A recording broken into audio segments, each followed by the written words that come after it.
Hey everyone, it's Anne. I wanted to let you know about a couple of episodes that we're working on that we need your questions for. One is continuing our romance series, and we're talking to the owners of an all-romance bookstore. It's a very good one. So what do you want to know about the business of selling romance novels? How has it changed? How do they think about which titles to stock? You can go anywhere with these questions. The other recording we have coming up is about the really dark reality, not just the performance, the reality of trad wives. And we're going to be talking with a guest host who used to be a trad wife and got out. So what do you want to know about her experiences and how her thinking has changed? And of course, we always want your ideas for episodes. If you're wondering about the backstory to some weird piece of culture you're seeing, head over to culturestudypod.substack.com and let us know. Okay, on to the show. Oh, I have such a distinct, core memory, which was that my mother's mother, Joan, was born in England. She was a war bride, and we watched the Queen's address on Christmas Day. Every year, it was we went over to Nana's house for Christmas dinner, and the Queen's address to the nation always went on, and we had to sit quietly and listen. It was a really significant part of her celebration of Christmas. Do you remember what you felt about what the Queen looked like? I mean, I think that I associated her very strongly with my Nana. Yes. Similar age, similar sort of comportment. The only person I knew who had the Queen's haircut was my grandma and other grandmas. Yeah, that's the grandma haircut. It's a sort of like a set. It's a set with a little wave.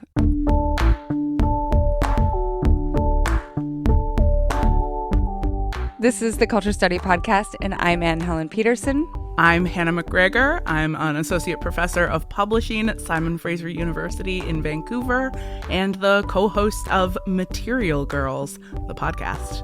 I'm Marcelle Cosman. I'm an instructor in English and Film Studies at the University of Alberta, and I'm the other co-host of the podcast Material Girls. Marcelle, what's your first memory of the royals? I couldn't tell you why this is the case, but it had to do with Prince Charles and Princess Diana's divorce, and it had to do with a made-for-TV unauthorized biography, because those were really big at the time. So it was an unauthorized biography, and the clip, it was an ad. I don't even think I watched the actual unauthorized biography. I think this is just an ad that I saw, and it was a moment where the actor playing Diana said, "Did you ever love me?" And then the actor playing Charles said, "No." And I just remember being really haunted by this fact. So this is one of my formative memories of the royals, is that Charles never loved Diana. I have two. One is I used to love to ogle the cover of People magazine when I was waiting in line at the grocery store. I still do that. My mom never bought it. I know, same. But there were pictures of Diana, obviously, but then also of the boys. Mm-hmm. And I was like, wow, princes. But the more vivid one, I think, kind of hazy on details here, but basically after the revelations of Charles and Camilla's affair came out and all of their love letters to one another, right? And there's the now infamous I would like to be your tampon comment, right? And that was satirized on SNL or an SNL type show. It was definitely SNL. And so I have a memory of some actor basically pretending to be Charles and saying I would like to be your tampon. And teen me was like, what is happening? At so many levels, right? I think, and correct me if I'm wrong, I don't know if this rings any bells, but I feel like in that clip, he has transformed himself into a tampon, right? Yes, so there's this bad CGI, this little actor head, and then a tampon is but now I'm a tampon. I'm ready to be inside you forever. And she's like, no. Children's show kind of transformation. Yeah. So Marcel and I were speaking with a couple of our English friends in preparation for this episode, and we were talking about how one of the great challenges of taking Charles seriously as the King of Canada, which is a wild phrase, is that we know about that one time he told his mistress he wished he was her tampon. We haven't forgotten Charles. Yeah, it just really takes the romance out of the whole thing. So this episode is about the way that we talk about the royals. It's not just about the royals, but like the discourse, which I know, we all love analyzing the discourse. So what do you think is going on? Do we talk about the royals differently than we talk about other celebrities? I think so. Wait, let me qualify that. I think sometimes yes, and sometimes no. I think that depends on the royal, I think. Yeah. I think that we are willing to talk a lot of trash about the royals up to a certain point, and then it becomes inappropriate. I suspect that that's at least for Canadians because we're still in a colonial mindset. Oh, that's so interesting. You think that like there's like, we've taken this too far. I do. Yeah. Hannah? I agree. I think that there is a sense both that they are more fully fair game than other kinds of celebrities because of their function, which is as like heads of state and representations of the British Empire. So there's this idea that's like your whole purpose is to be a public figure and literally like taxpayer dollars, like we pay your salary. So there's this sense of ownership, but then hand in hand with that sense of ownership is also a sense of like you represent something. Yeah. For better or for worse, they continue to represent the British Empire and all of the incredibly messy historical baggage that goes hand in hand with the British Empire and our various ongoing relationships to it. But I also want to ask, like, who's the we there? Because I think Americans talk about the royals really differently. I think those of us in Commonwealth nations like Canada and Australia talk about the royals really differently. And I think in the UK, it is a whole different media landscape. Totally. And we got so many questions that kind of span those different subjectivities. Sorry, I've talked to academics. I just have to pull out words like subjectivities. But like some people who are from different Commonwealth countries, some people who are like Brits living in the US, like, and we tried to pick representative ones. I do think that more than any other time in the past, we are much more knowledgeable of the ways that those conversations are different, right? I think that pre-exposure to the internet, there was less awareness of how the conversation about even someone like Princess Diana was different in the United States than in the UK, right? Yeah. My take from the American perspective, and I think I see this to some extent in Commonwealth countries and in the UK, is this very interesting dichotomy between, for a lot of people, not all, they should not exist, and yet I want to talk about them, right? Yep. Like wanting both of those things to be true. And then I think that anyone who marries into the royal family is available for more salacious gossip than people who are part of the quote unquote bloodline. Right? Yeah. Like, I think that it's not even as simple as whether they're male or female, right? It's because I don't think people gossiped about Margaret, right? Like, I don't think they gossiped about the Queen. Like, they didn't do it the same way as they gossip about Diana or Fergie, right? Like all of these different generations of women who've married in. So that's my top level takes. We got to get into the questions because they're going to lead us in so many different directions. They're good questions. The first one comes from Daniela, and it's going to set up the whole episode. When I read how we talk about the royals today, my brain immediately filled in the British royals, and then I wondered, why? Why is the British monarchy so dominant in that discourse? Historical reasons? The British tabloid press? Princess Diana? The fact that they speak English? I'm from a country that does not have a monarchy, but I'm living in a country that does, And I'm curious how we ended up in a place where the world seems to be extremely invested in the British royals, but not so much in, say, the Spanish ones or those of other countries, outside maybe Netflix rom-coms. Where it's always like the prince of, what is it, Genovia? Is that? Yeah, Genovia, Monrovia, which is also like a plant company. So I have a simple answer, but I'm curious to hear your answers about this in terms of why the British royal family rules the discourse. I mean, I look at these possibilities that Daniela has offered and I'm like, yes, yes, yes, yes, and yes, and more, you know?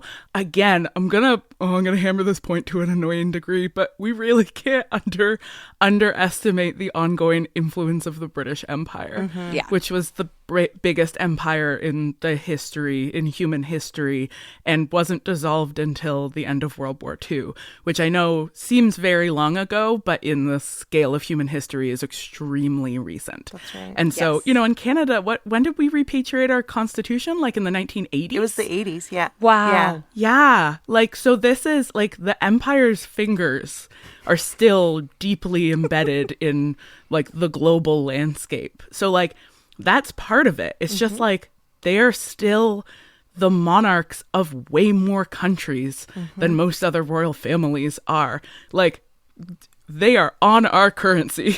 I know that, like, when I was a kid, I was like, wait a second. We went to, like, I don't know, Victoria, and I was like, why is the Queen of England on the Canadian doll? Like, it just did not. Because she was also the Queen of Canada. Yeah. Yeah. Thinking about this question from the perspective of, say, somebody who studies popular culture and literature, at least in the US and Canada, our literary traditions come out of and emerge from a British literary tradition. And so I think it makes sense that if our literary ancestors always take for granted the existence of royalty, whether they like it or not, I think it makes sense then that the literature that these countries develop in some way, or the popular culture or literary culture, whatever, in some way is also responding or taking for granted that same fact, I guess, fact with big scare quotes. The British royals exist. And, you know, to some degree, you take over the world and impose your literature on them. It makes sense then that they continue to have opinions about you, maybe. Yeah, that's legit. From the American context, I think part of it is a fetishism of absence, right? Like, we defined ourselves as a country that did not have a monarch.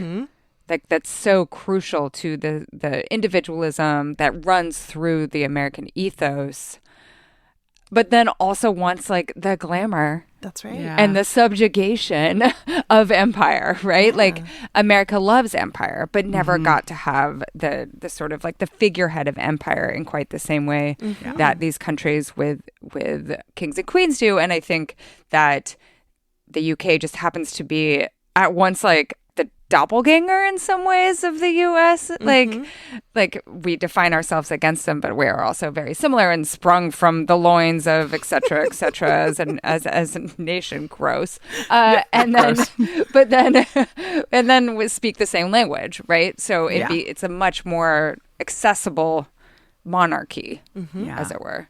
Yeah. The other thing I think when I'm thinking about comparing the British royals to other royal families is that I do think the British royals have a relationship to their national press that is distinct from the relationship that other royal families have to their press, which is that like the British tabloid media ecosystem and the British royal family are in a deeply intertwined relationship in which the royal family is constantly trying to deliberately manage their public image through the strategic drip of information to the tabloids, which then means that it generates this sort of landscape of media about the royals that people are hungry for, which in turn fuels the tabloids to get ever more aggressive in seeking out that information, whether or not it's what the royal family wants to get out.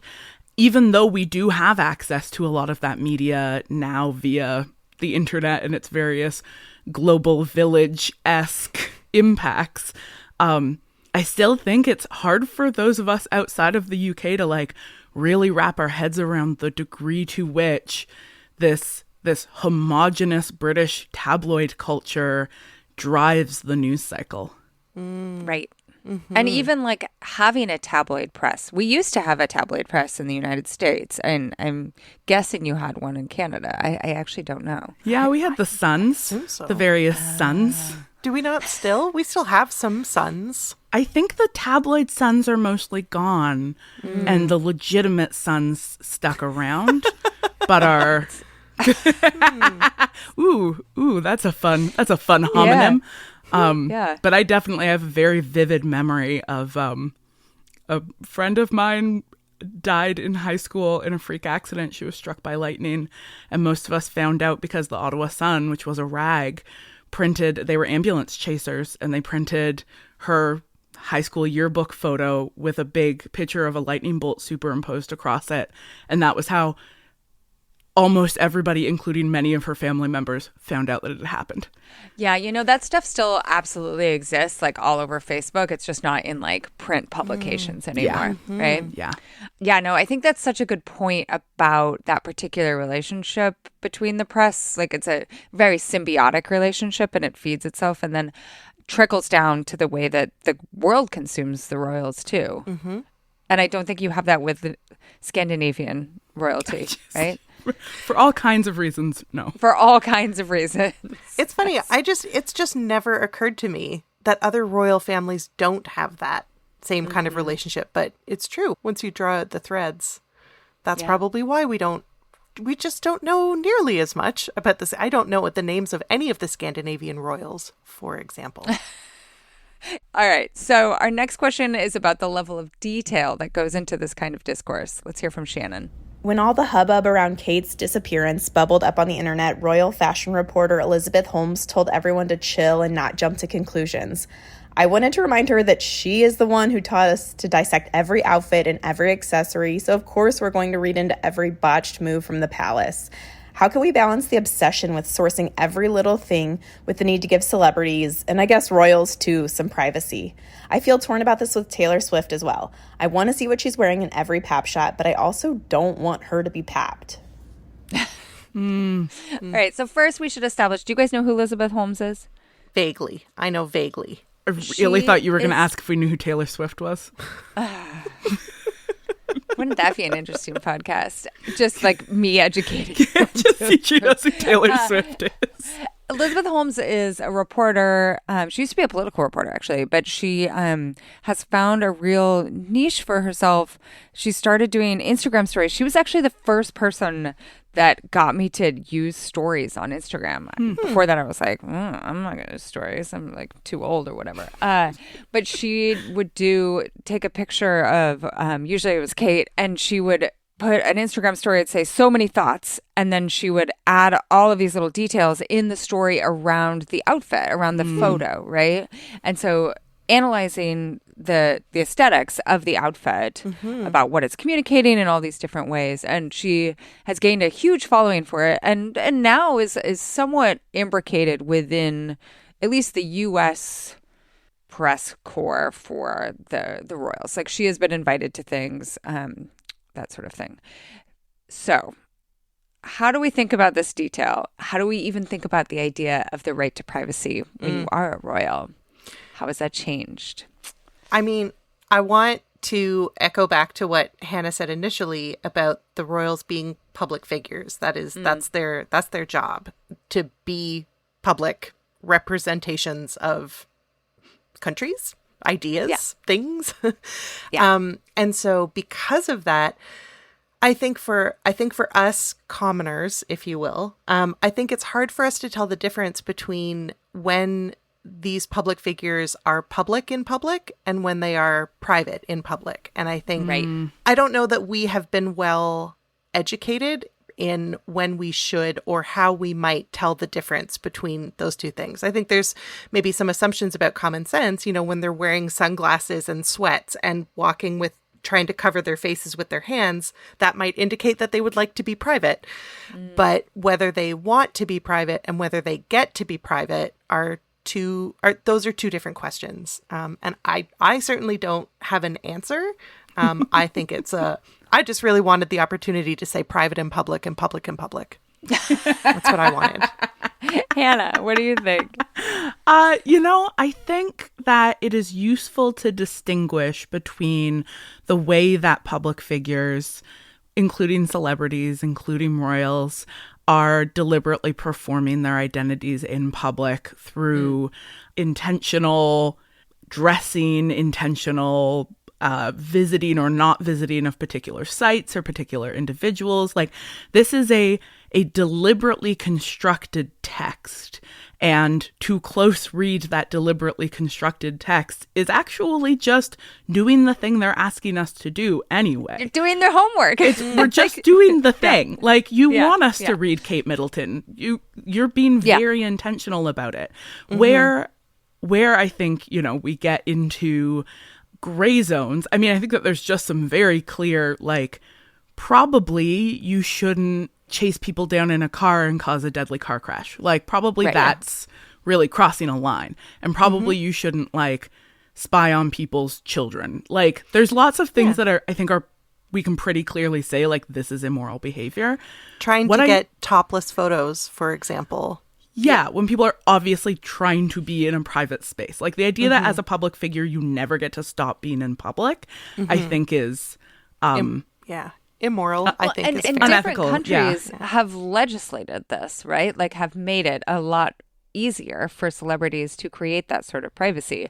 And not by, like, saying, like, you cannot photograph a celebrity when they're on the street. It's more like, you can't get within this many feet and use your telephoto lens or your drone to take pictures of people in a bikini in their private space, right? I think that one thing to keep in mind with someone like Taylor Swift, like, I remember when she released, like, a YouTube short, like a competition to TikTok, around the release of Tortured Poets, that was all of this footage of her, like, having an amazing time, essentially, on vacation, all these different places. And no one had seen her in these places, right? Like, there is... At a certain level, when you are the sort of person who is pursued to the extent that these people are, and who has the means that they have, you can very easily avoid the paparazzi when you want to. Yeah. There are some instances in which that is not the case, but most of the time you can do that. And so I think the tricky territory comes when, like, they're like, I want to be public, but I also want to be private, right? Like, I want to go out to this club, but I also want to be private in a public space. Or I want to be public unless it turns out that people are going to interpret my publicness in a way I don't enjoy, at which point I'm going to retroactively say, actually, I wanted to be private the whole time. Right. Where I think we get into a really tricky situation, which is what happened with Kate recently, is that Kate clearly wanted to be private about having cancer, and the absence of a public performance of what was going on, her disappearance from the public sphere, led to this sort of, like, escalation, this vacuum that then people filled in with conspiracy theories, right? That the tabloid press filled in with conspiracy theories. And I thus continue to find it deeply baffling whose idea it was to release the terrible photoshopped Mother's Day picture. Okay. Can we talk about this picture for a minute? Yeah. Because I saw that photo and I was like, okay. And then I saw the internet blow up about it being photoshopped. I was like, I couldn't tell. I wasn't examining it. And then, people do the thing where they blow it up, they circle all the things. I'm like, But people were questioning it in part because she had created, through the absence of communication, I don't want to say invited. Invited is the wrong word. But, like, that vacuum made it so people were ready to speculate, right? We're ready to take out the microscope and be like, this is Photoshop. The other thing, too, is that, like, their lifestyle is funded by taxpayer dollars, right? Like, this is the hard thing to reconcile. And so it's different when, I don't know, like the president of the United States kids, right? Or the prime minister's kids. Remember when Melania disappeared? For how long was that? Was that 1 month? Was it 3 months? I don't even remember. And people were like, free Melania. All of a sudden people were like, oh, this woman isn't horrible. We're concerned about her. The degree to which the Trump family didn't care about how people were reacting versus the degree to which the British royals were in constant damage control, I think says, I'm not sure what it says. I feel like it says a lot about some kind of sense of responsibility. I don't know. But like an unspoken sense of responsibility. Like it's improper. It's like gauche that people should be curious. Yeah. When you have created the circumstances for this curiosity to flourish. Yeah. And yes, maybe like in a different era, people would be like, oh, we just haven't heard from her in a bit. We should be quiet, right? But like that is used to not lock women away for months all the time. I know. That's true. Just ether them while they give birth. Like, it's totally fine. Melody just said in the chat, like, well, she did say something. She said that like she had there was a medical condition, she had surgery, that she wasn't going to participate in public duties for a while. And that's true, right? But it was so, I say this word weird, vague. It was so vague. It was so like imprecise. A Canadian. I know. It was so imprecise that it like. And also it happened so quickly that it's the sort of thing like when people call in sick and like if you told your boss that like I'm having women's issues or something, I don't know. Like just what kind of surgery would take you out for that long? It gave just enough information to invite speculation, but not enough information to shut down speculation. Does that make sense? Yeah. Then the other thing, too, is like you cannot be a royal. A family can choose not to be royals. Yeah, we live in that. Out of this. We live in that reality now. And we have it very vividly demonstrated in this specific royal family. So I think that is hard. I'm skeptical of whether or not they can choose not to be royal. Like Harry and Meghan can choose not to be royal because he's the spare. He wrote a book about it. But I think the machine of the Windsors, the British royal family, churns very fiercely. I think it would be very different for them to make that choice. I think while Kate might want to choose that, I'm not convinced that William wants to choose that. I'm not convinced that Kate wants to choose that. Kate chose that. Definitely don't think I think she wants to be the queen. Yeah, for sure. For sure. She's got that energy. She really does.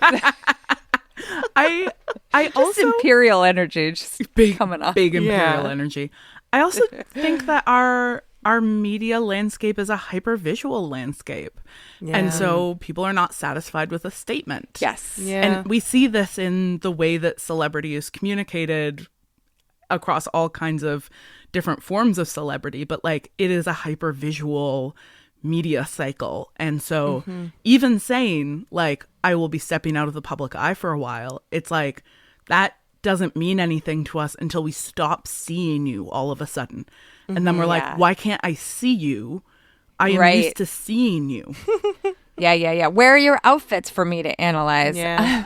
Okay. Yeah. So we're going to talk now a little bit about the way that Americans talk about the British royal family, which will give us some opportunity to talk about how Canadians talk about the British royal family. This question comes from Susanna.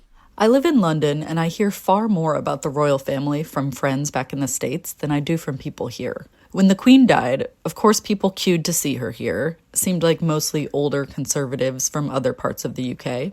But no one my age, I'm 30, really talked about it that much past the initial headlines. Meanwhile, tons of people from the US asked me all about it and were so invested in what was happening. What is this American fascination with the royal family? Also, from an American perspective, I've always assumed liberal people generally like Meghan. Of course, there's controversy over her, but if you're not a monarchist or conservative, I thought people mostly sided with her on the mistreatment she's talked about. I was surprised to find that my young liberal British friends here still really, really dislike her. Even if they see her points, they hate the way she's broadcasting it all over and seem to just dislike her as a person. What do you think this is about? Is it some form of protection over the crown trickling down from more traditional British parents? All right. So, as Canadians, what was the conversation like in your worlds when the Queen died? My corner of the world, the Queen's death led to significant increase in conversations about getting rid of the monarchy. Right. That Queen Elizabeth II was a institution. Like, she was queen. She had been queen for the entirety of my life, but also the entirety of my parents' life, and also a significant chunk of my grandparents' life. Like, it was like, get rid of the monarchy? She's just a nana. Like, it's fine. It's fine.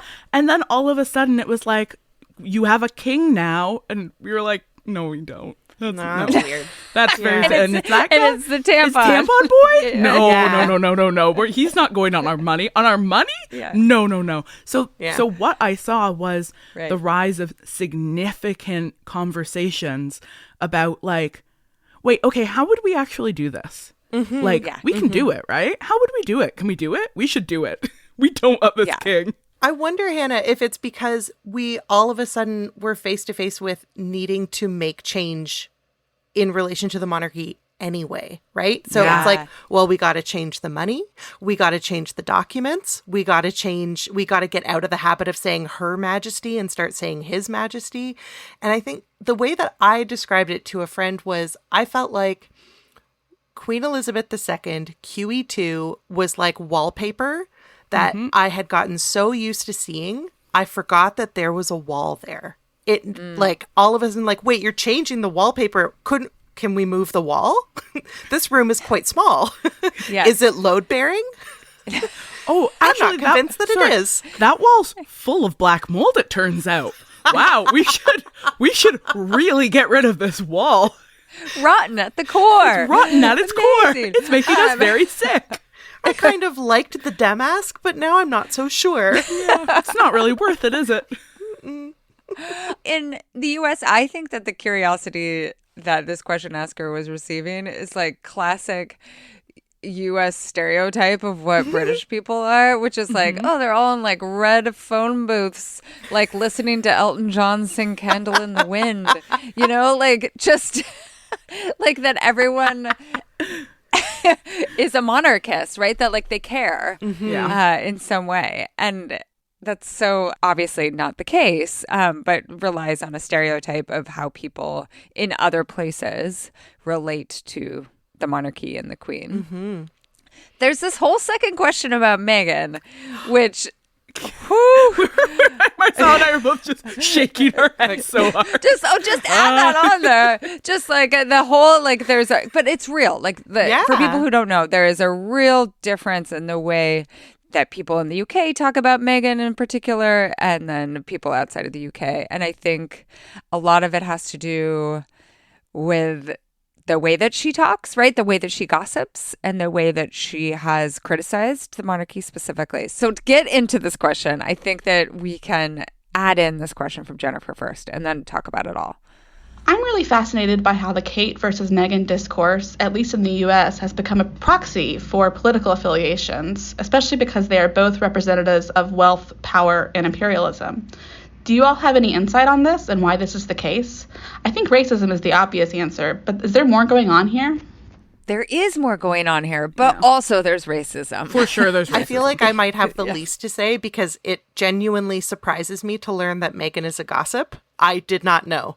However, that being said, that doesn't change what I think is maybe an important thing to keep in mind. I think that the news media, not just news media, I think that media in general tells us how to feel about the stories that it's giving us, right? The framing that it uses tells us whether we should be sympathetic to someone or sympathetic to a group of people. We see this with all kinds of things. I think that my immediate go-to is always that the concept of a terrorist wasn't a racialized concept until 9/11, right? Before that, you had white people who were terrorists all the time. And then afterwards, it was like really hard to label someone who caused widespread acts of terror a terrorist until unless of course they were a racialized person. So my guess is that even for liberal-minded people who might otherwise be inclined to sympathize with a Black woman who experiences a tremendous amount of class and race-based hatred from her in-laws,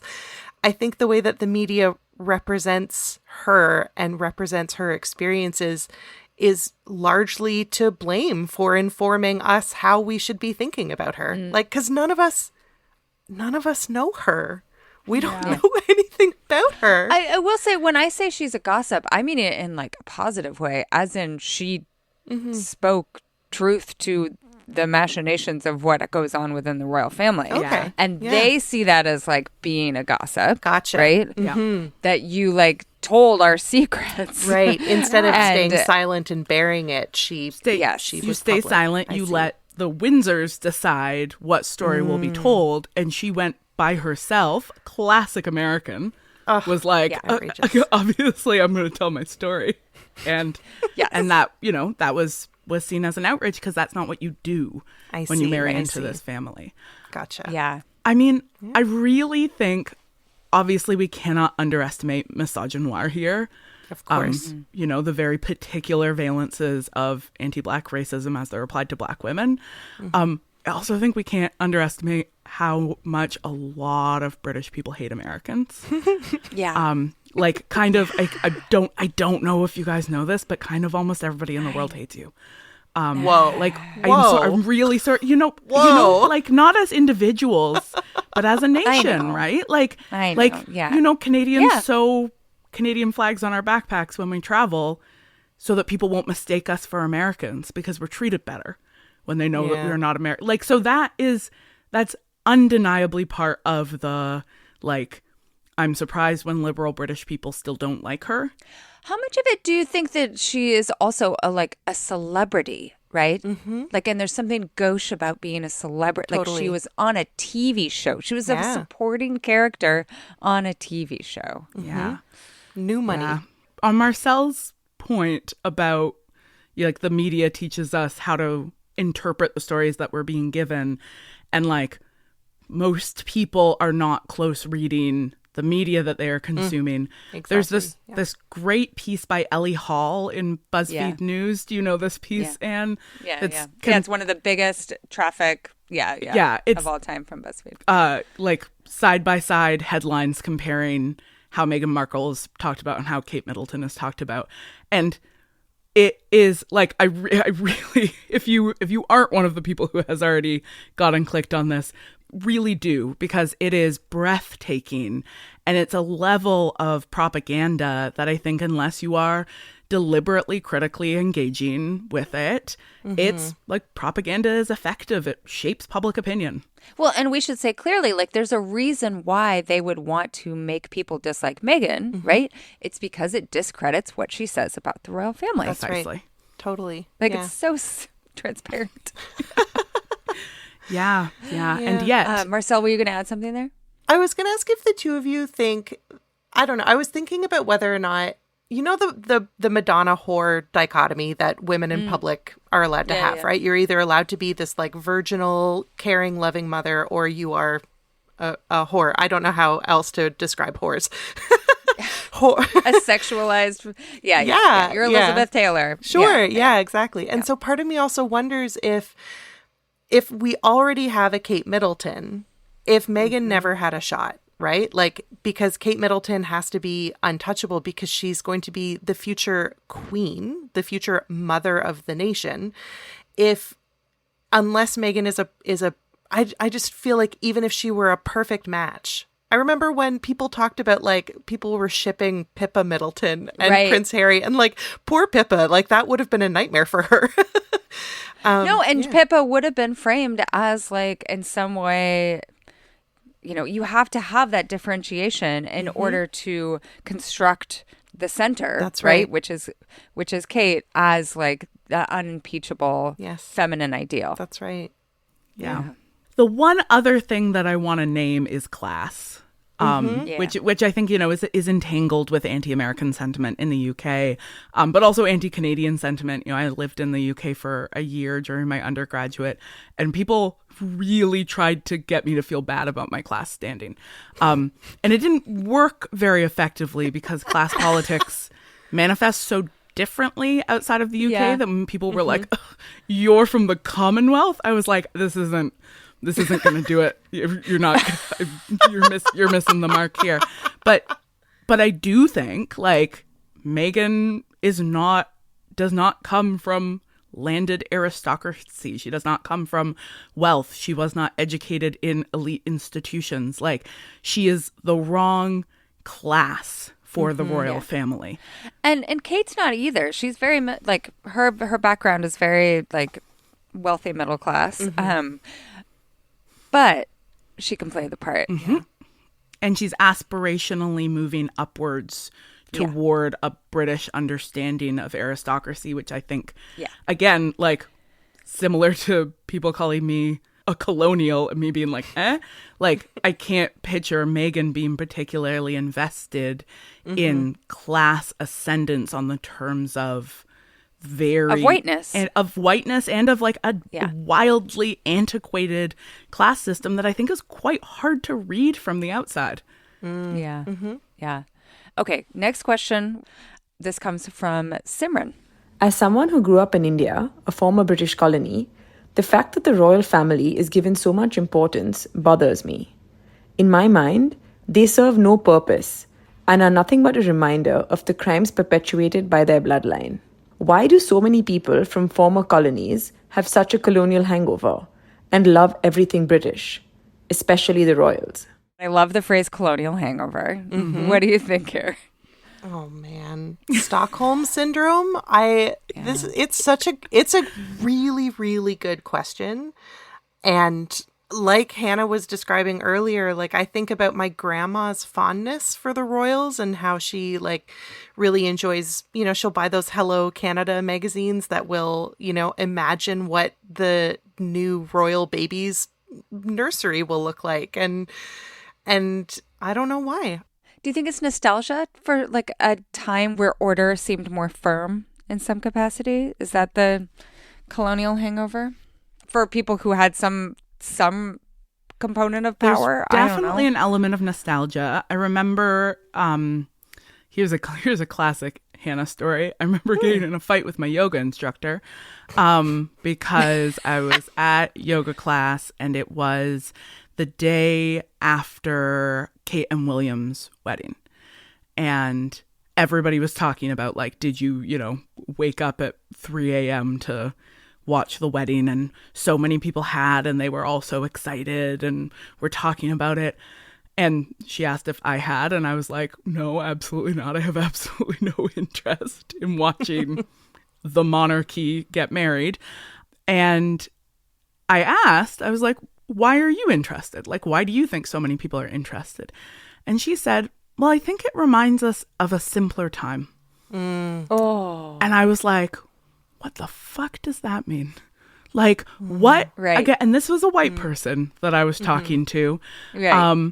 A white yoga instructor. A white yoga instructor. So a lot happened. A rich text. But like that fetishization of monarchy as a signifier for a time, particularly for white people, for a time when whiteness could be unthinkingly held in a place of dominance. And gender roles were so heavy-handedly ascribed right? Like it's this sort of like, yeah, there's nostalgia. I think it's a deeply conservative nostalgia, as many nostalgias are. And, I think that I'm always suspicious when people are like, oh, it just makes me feel nice. I'm like, why? Investigate your pleasure. Truly. Marcel, what do you think? And I think too, I don't know. Tell me if you agree, Hannah. that time never actually existed. Right. Oh, Right? for sure. Like, Absolutely not. it's a fairy tale. So when people say it reminds me of a simpler time, they really mean it reminds them of the Shire before Frodo is handed the ring. Right. Like it reminds them of a time that isn't real. It's fictional. And it sounds nice because all of the complications of class and imperialism and racism and sexism are conveniently left out of the narrative. Yeah. Now, I think when we're talking about India, the conversation is more complex. And I do think that there is something that happens to historically colonized nations, particularly ones that were colonized for very long stretches of their history, where part of the violence of imperialism is the deliberate stripping away of your own cultures and histories.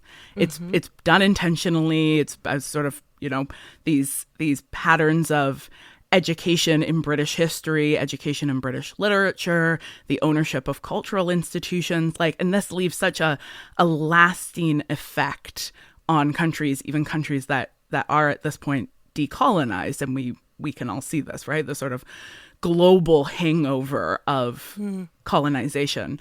And I think the royals are like something to put in that void. It's like, well, my history was in many ways destroyed. And so if I'm going to claim a history or feel a kind of nostalgic fondness for something that came in the past, well, that's what I've got.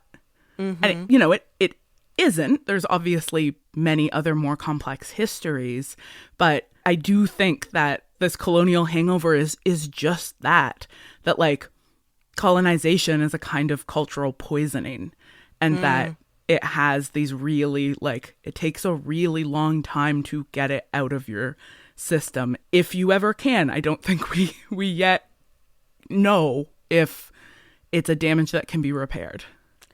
So I'm going to summarize our next question because I think you teed it up in a really interesting way. So this comes from someone who's from Cyprus and now lives in Australia and really just wants to know, what's going to be the thing that breaks the Commonwealth? It seemed like this was a great opportunity, right? Sometimes people call it a plastic hour, right? A moment when change is really possible.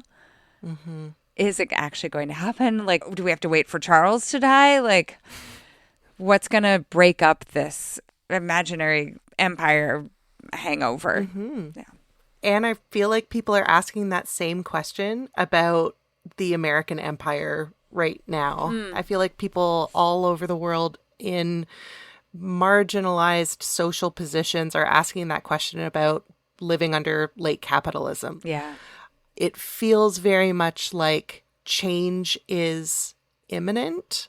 And has it already started and we just haven't seen, I don't even know what the metaphor is that I'm looking for here. We haven't seen the lion's share of it, to use a very British metaphor. I think folks all over the world are asking when that change is going to happen, whether it's about late capitalism or the monarchy or Climate change.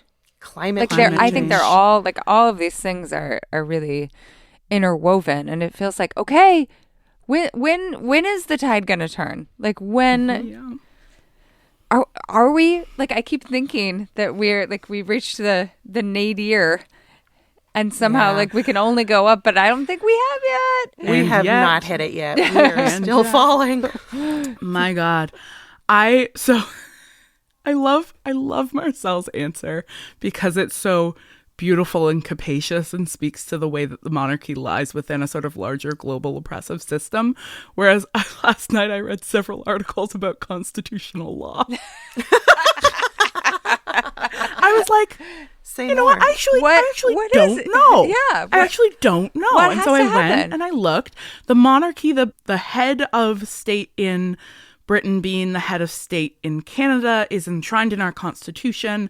And in Canada, constitutional amendments have to be made via unanimous vote. So all 10 provinces and the upper and lower houses have to all agree. And it is very, very difficult to get unanimous consent for constitutional amendments, particularly because as soon as the Constitution is being opened up to amend, everybody then wants to like get in there and add more amendments. The other route that can be taken is to do a popular referendum. And so if a majority voted, if there was a national referendum and a majority voted, we could vote out the monarchy. What that would require is a federal government that was invested enough in getting rid of the monarchy that they would put the time and energy and communication energy into developing a coherent public opinion behind getting rid of the monarchy. And that is really, I mean, it's going to be tricky in every Commonwealth nation. The trickiness in Canada mostly has to do with the fact that all of the Indigenous treaties are technically treaties between the Indigenous nation and the Crown. They're not treaties with the federal government because the federal government and then didn't I can exist just at the see time. the government just being like various actors trying to renegotiate poorer terms. Right? Exactly. Yeah. Right? And then the other real complication is the fact that, so in most provinces, the opinion level is like around 50-50. Like, you know, most of them sort of tip towards a majority wanting to get rid of it. In the prairies, it tips towards a majority not wanting to get rid of the monarchy. But by very close margins, there's one province where there is a massive, like 80% want to get rid of the monarchy. And Marcel, what province is that? Is it Quebec? It's Yeah, that's Quebec. what I was going to say. And there is a huge, in the rest of the country, there is significant ongoing anti-Francophone sentiment. Yeah. And so the fact that Quebec is like, absolutely get those British royals out of here is also going to massively complicate it as a conversation. Yeah. You know what would be just as easy is if we have a national referendum in the United States on late stage capitalism. How do you think that would go? I just, and part of me is like, I think maybe it's not the fight that the left is most invested in fighting right now. Yeah. So I think fair. it doesn't feel Yeah. as urgent Yeah. as a lot of other things. Like, are we going to get rid of the monarchy? What if we actually just decolonized instead? Right. Yeah. Like, what if we gave all the land back? Like, then we're not even having a conversation about Or the what if we monarchy. just stopped like denying residential school survivors, right? Like, Great. That makes sense to me. And it's a hard answer, right? Because it's like, oh, well, we should just do this, right? But if it's that arduous of a process, and there are other things that we could be doing that would also change the way that we live in the world. Like, symbols are so important in that capacity, but also you have to prioritize. Yeah. To your point, Anne, about climate change, if we think about the fact that climate change is extremely pressing and urgent, and then we remember that Charles is pro-environmentalism, then all of a sudden, instead of being a huge pain in the ass, he's a potential symbol for change towards a greener future. Yeah. And it's annoying. Plus, he's destigmatizing tampon use. That's a great place for us to end. Thank you both so much for joining me for this wide-ranging conversation. If people want to find more of you on the internet, where can they find you? Oh, well, all of our various podcasts and shows are available at ohwitchplease.ca and on Instagram at ohwitchplease. Yeah. And if you're thrilled with this conversation and you want to hear a slightly more unhinged variation of this kind of conversation, you can also check us out at patreon.com/ohwitchplease, where we have a whole bunch of wild and goofy content. Thanks for listening to the Culture Study Podcast. Subscribers got a whole extra segment in this episode about hobbies, how guilty you should feel when you have more art supplies than you know what to do with, and how can you keep a huge garden looking nice when you have little kids and a full-time job and you kind of don't know what you're doing. I know you all have a ton to say about this, so head over to culturestudypod.substack.com to become a paid subscriber, hear the AAA segment, and then chime in the comments. And please subscribe wherever you get your podcasts. We have so many great episodes in the works, and I promise you don't want to miss any of them. If you want to suggest a topic, ask a question about the culture that surrounds you, or submit a question for our subscriber-only advice time segment, go to our Google form at tinyurl.com/culturestudypod, or check the show notes for a link. The Culture Study Podcast is produced by me, Anne Helen Peterson, and Melody Rowell. Our music is by Poddington Bear. You can find me on Instagram at Anne Helen Peterson, Melody at Melodious47, and the show at Culture Study Pod.